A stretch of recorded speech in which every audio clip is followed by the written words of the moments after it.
2019 मधील तृतीय पुरस्कार जातो आहे सारसी वाशिम येथील कवी गजानन फुसे यांना दिवस बोलू देत नाहीत या काव्यसंग्रहासाठी.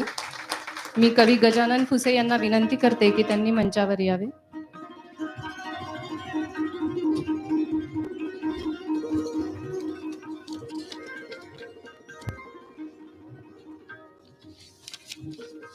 कवी गजानन फुसे हे सारशी वाशिम येथील आहेत. ते 2019 या विशाखा काव्य तृतीय पुरस्काराचे मानकरी आहेत. हा ₹10,000चा पुरस्कार त्यांना आज मिळतोय. फुसे यांची कविता कष्टकऱ्यांची, विशेषतः अपार कष्टकऱ्यांची चोहोबाजूंनी कशी कोंडी होते हे व्यक्त करणारी आहे.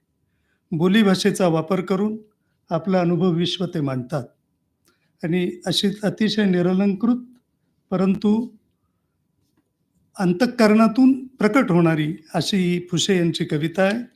त्यांच्या कवितेतल्या 4 ओळी.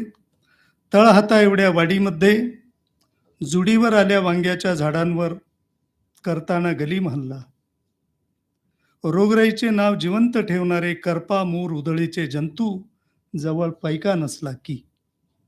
मी कवितांच्या मधल्या काहीच ओळी आपल्याला सादर करतोय.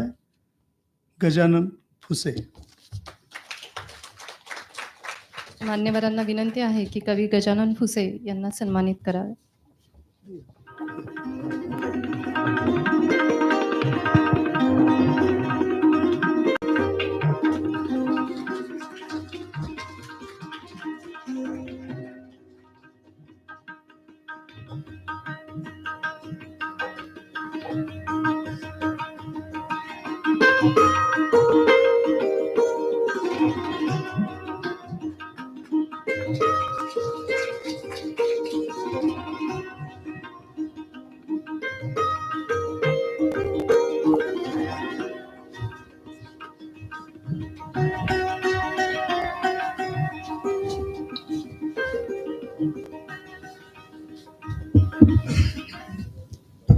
नमस्कार.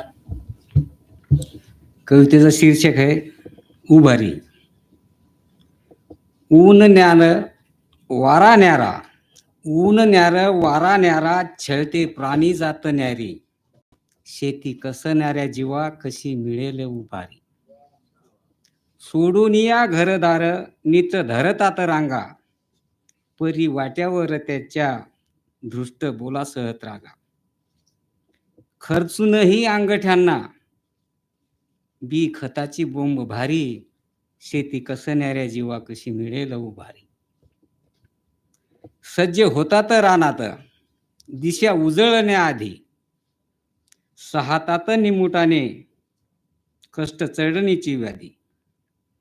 नेहारीची चुकमुक खाणं भेटत दुपारी, शेती कसणाऱ्या जीवा कशी मिळेल उभारी. दडी धरतात मेघ ऐन आणीबाणी काळी, सुकतात वाकतात पीक नाजूक गर्भाळी. केली जाते नित नित, केली जाते नित नित, वीज नपुसक सारी, शेती कसणाऱ्या जीवा कशी मिळेल उभारी. घाम ओल दव पित येते पीक सोंगायला, उन्हा पाहून उतारा धारा लागती डोळ्याला. मोल कष्टाच्या फळाला धूर्त दलालाच्या करी, शेती कसणाऱ्या जीवा कशी मिळेल उभारी. शेती कसणाऱ्या जीवा कशी मिळेल उभारी. धन्यवाद. खूप छान सर, धन्यवाद. यानंतर 2019 मधील